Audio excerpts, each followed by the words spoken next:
प्रिय दोस्तों, हिंदी वर्तिका गणेशपुर मैनपुरी चैनल में आपका हार्दिक स्वागत है। आज हम पढ़ेंगे हिंदी व्याकरण में चित्रात्मक प्रस्तुति के माध्यम से प्रयत्न के आधार पर व्यंजनों का वर्गीकरण। तो पढ़ने से पहले चैनल को लाइक, सब्सक्राइब और शेयर करें। अधिक से अधिक दोस्तों को जोड़ें। अपने सुझाव कमेंट बॉक्स में दें। कंटेंट्स को अधिक से अधिक शेयर करें। अन्य नए दोस्तों को जोड़ें। तो शुरू करते हैं।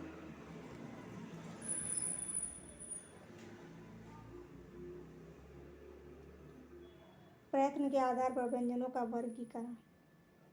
दोस्तों, धीरे धीरे हम अपना व्याकरण पूरा करेंगे। हिंदी साहित्य का इतिहास पूरा हो गया है। अब पढ़ेंगे गद्य का साहित्य। आज पढ़ेंगे प्रयत्न के आधार पर व्यंजनों का वर्गीकरण। कहा गया है, मंजिल उन्हीं को मिलती है जिनके सपनों में जान होती है। पंख से कुछ नहीं होता, हौसलों से उड़ान होती है। मंजिल उन्हीं को मिलती है जिनके सपनों में जान होती है। पंख से कुछ नहीं होता, हौसलों से उड़ान होती है। तो दोस्तों, पढ़ें, बढ़ें और अपने लक्ष्य को प्राप्त करें। लगातार प्रयत्न अवश्य ही अच्छा फलदायी होता है।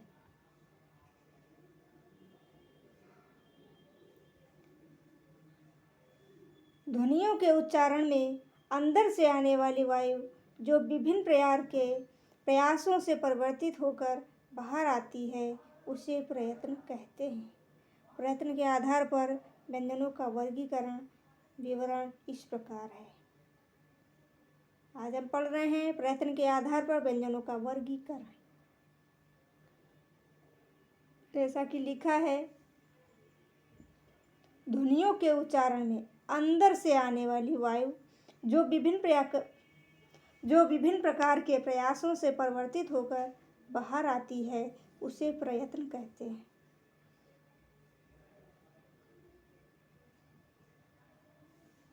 का, खा, गा, कोई भी वर्ण बोलें, अक्षर बोलें, शब्द बोलें, तो प्रयास के माध्यम से ही ध्वनि उसकी निकलती है। इसे ही प्रयत्न कहा जाता है। प्रयत्न के आधार पर व्यंजनों का वर्गीकरण देखते हैं।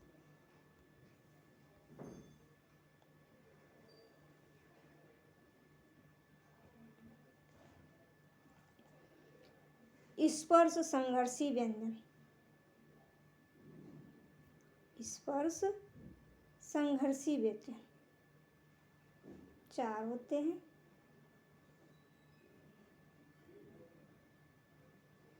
चा, छा, जा, झा। चा, छा, जा, झा। स्पर्शी संघर्षी व्यंजन कहते किसे हैं? निश्वास वाग्यंत्र जब क्षण भर के लिए अवरुद्ध होकर घर्षण के साथ निकले। निश्वास वाग्यंत्र जब क्षण भर के लिए अवरुद्ध होकर घर्षण के साथ निकले, उसे स्पर्शी व्यंजन, स्पर्श संघर्षी व्यंजन कहते हैं। अगला,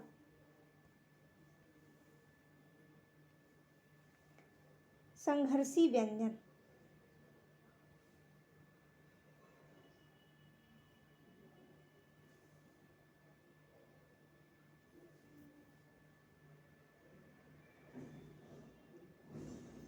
संघर्षी व्यंजन उच्चारण अवयवों के परस्पर समीप होने से श्वास का घर्षित होकर निकलना। उच्चारण अवयवों के परस्पर समीप होने से श्वास का घर्षित होकर निकलना।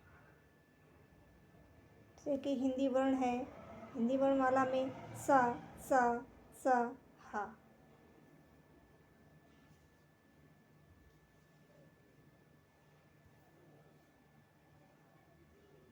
इसे तालब सा कहते हैं, इसे मूर्धन्य सा कहते हैं और इसे दंत सा कहते हैं। क्रमशः तालब, मूर्धन्य और दंत सा। तालब, मूर्धन्य और दंत सा हा को कंठ में ले जाते हैं। आगत वर्ण उन्हें कहते हैं जो हिंदी या संस्कृत के अतिरिक्त अन्य भाषाओं या विदेशी भाषाओं के साथ आए। इनकी संख्या विषम में प्रायः मतभेद है।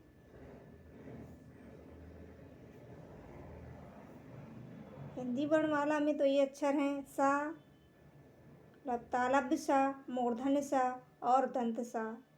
हा कंठ स्वर, कंठ वर्ण है, सॉरी दोस्तों। और जैसा कि लिखा है, आगत वर्ण उन्हें कहते हैं जो हिंदी या संस्कृत के अतिरिक्त अन्य भाषाओं या विदेशी भाषाओं से आए हैं। इनकी संख्या के विषय में प्रायः मतभेद है। कौन कौन? खा, गा, जा, फा। इसमें नुक्ता लगा है नीचे, जिसे बिंद बोलते हैं। खा, गा, जा,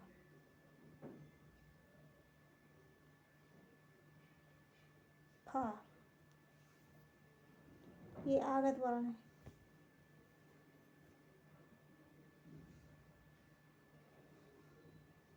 आगे देखते हैं नासिक के व्यंजन। नासिक व्यंजनों की संख्या 5 होती है, जिन्हें पंचमाक्षर से भी जानते हैं।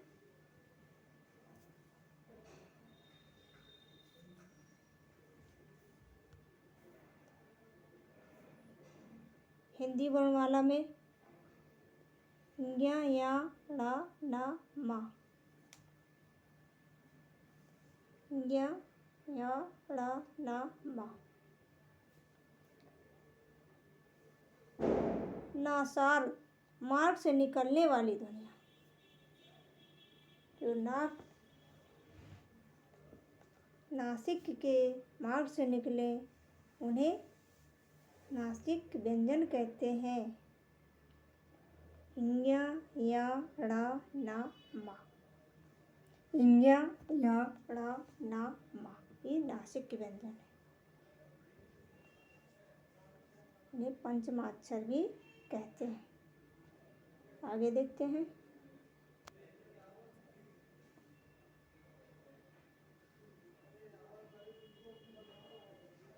पार्श्विक व्यंजन। पार्श्विक व्यंजन में व्यंजन की संख्या 1 है, जिसे ला बोलते हैं। हिंदी वर्णमाला में ला वर्ण को पार्श्विक व्यंजन कहते हैं। इसको निश्वास के समय जीवा के बगल से निकलने वाली व्यंजन ध्वनि क्या कहते हैं? निश्वास के समय जीवा के बगल से निकलने वाली व्यंजन ध्वनि ला।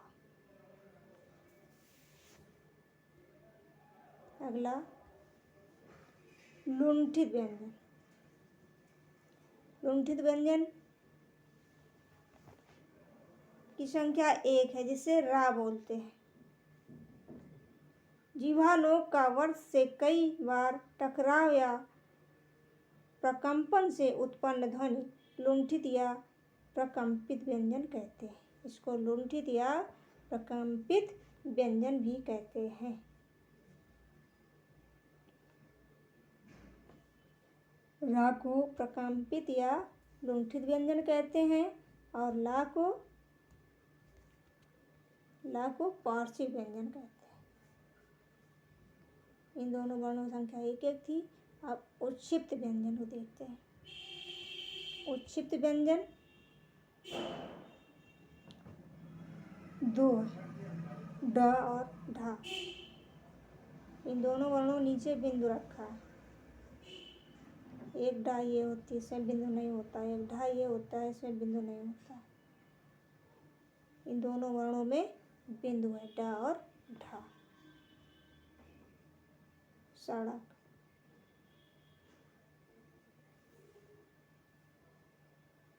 गण, चढ़, इन वर्णों का प्रयोग होता है।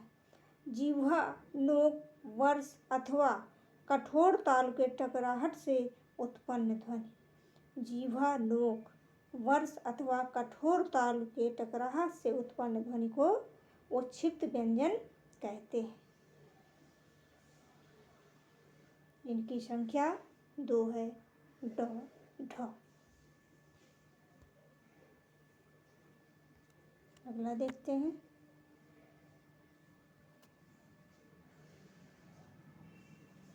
उच्छिप्त व्यंजन के भेद। उच्छिप्त व्यंजन के 2 भेद हैं। वर्ध उच्छिप्त व्यंजन, मूर्धा उच्छिप्त व्यंजन। वर्ष उच्छिप्त व्यंजन डा में आता है और मूर्धा उच्छिप्त व्यंजन ढा में आता है। आशा करती हूँ आप लोग अच्छे से समझ रहे होंगे। कृपया चैनल को अधिक से अधिक शेयर, लाइक, सब्सक्राइब और शेयर करें और कंटेंट को शेयर करके और नए दोस्तों को जोड़ें। कंटेंट कैसा लगा, अपने सुझाव हमें कमेंट्स बॉक्स में दें। स्वर तंत्री के आधार पर व्यंजनों का वर्गीकरण। अब देखते हैं स्वर तंत्र के आधार पर व्यंजनों का वर्गीकरण।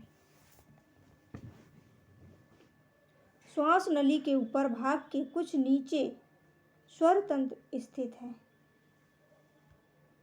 श्वास नली के ऊपर भाग के कुछ नीचे स्वर तंत्र स्थित हैं, जो ध्वनि उत्पादन के प्रमुख अवयव हैं।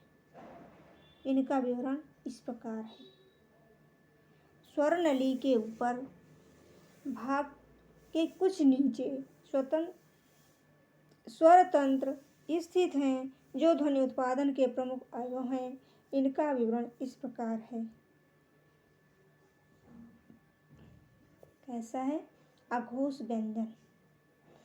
स्वर तंत्रियां फूली हों, वायु बिना अवरोध के बाहर निकले।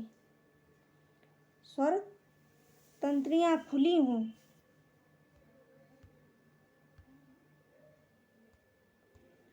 स्वर तंत्रियां खुली हों और वायु बिना अवरोध के बाहर निकले, उन्हें अघोष व्यंजन कहते हैं। स्पर्श व्यंजन वर्ग के प्रथम तथा द्वितीय वर्ण। स्पर्श व्यंजन वर्ग के प्रथम तथा द्वितीय वर्ण और सा, दंत सा, मूर्धन्य सा और तालव्य सा, तीनों सा। और व्यंजन वर्ण के प्रथम और द्वितीय। तो स्पर्श व्यंजन है उनका पहला, दूसरा वर्ण से कावर का, काखा, चावर का, चाछा, टावर का, टाठा, तावर का, ताथा, पावर का, पाफा, सा, सा। तालव्य सा, मूर्धन्य सा, दंत सा। तालव्य सा, मूर्धन्य सा, दंत सा, तीनों सा।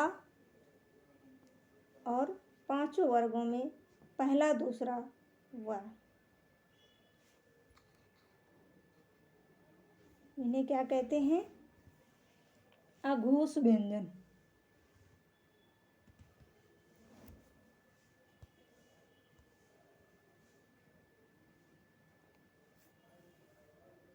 घोष, सघोष व्यंजन, इन्हें संवार भी कहते हैं। घोष, सघोष व्यंजन, इन्हें संवार भी कहते हैं। जब वायु के अवरोध से स्वर तंत्रियों में कंपन हो। जब वायु के अवरोध से स्वर तंत्रियों में कंपन हो तो उन्हें घोष या सघोष व्यंजन कहते हैं। इन्हें संवार भी कहा जाता है। संवार।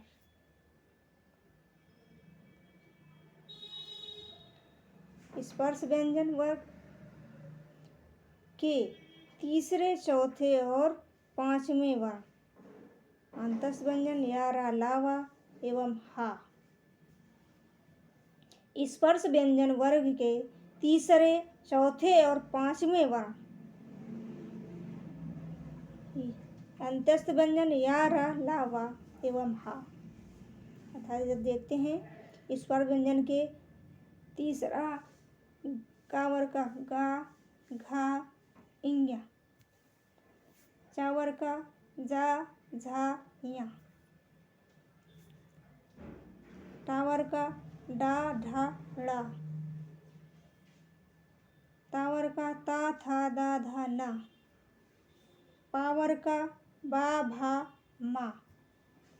अंतस्थ व्यंजन 4 होते हैं या, रा, ला, वा और हा वर्ण भी सघोष होता है।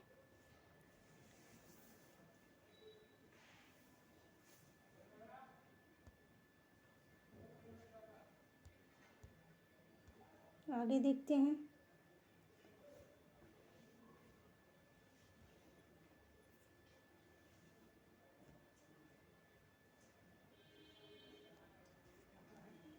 प्राणत्व के आधार पर व्यंजनों का वर्गीकरण। प्राणत्व के आधार पर व्यंजनों का वर्गीकरण। प्राण तत्व का अर्थ है श्वास वायु। वस्तुतः व्यंजनों के उच्चारण करते समय मुख से निकलने वाली वायु की मात्रा के आधार पर व्यंजनों के 2 भेद किए गए हैं, जो इस प्रकार है। अल्प प्राण और महाप्राण कहे जाते हैं।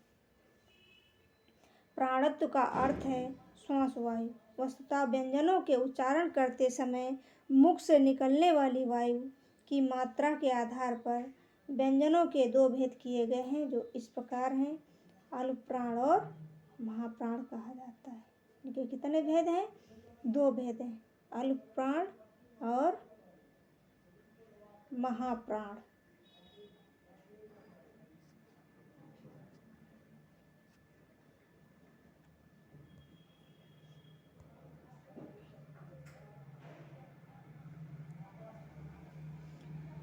अल्प प्राण व्यंजन उच्चारण में श्वास का कम मात्रा में निकलना। श्वास का कम मात्रा में निकलना, इसे अल्प प्राण कहते हैं। आगे देखते हैं स्पर्श व्यंजन वर्ग का पहला, तीसरा, पांचवा वर्ण। पहला का, गा, तीसरा हो गया इंग्या, पांचवा हो गया।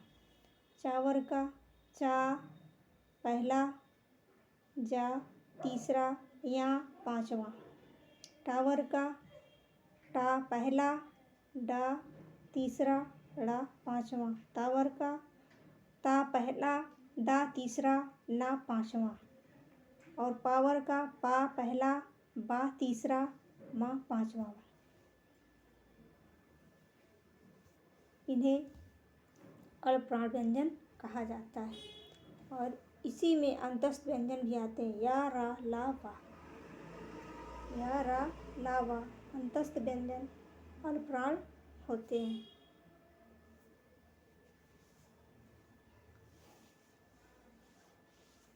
तो दोस्तों, आशा करती हूँ आप लोगों को अच्छे समझ में आ गया होगा। अपना सुझाव कमेंट बॉक्स में अवश्य दें। अब अगले दिन पढ़ेंगे महाप्राण व्यंजन, अंतस्थ व्यंजन, ऊष्म व्यंजन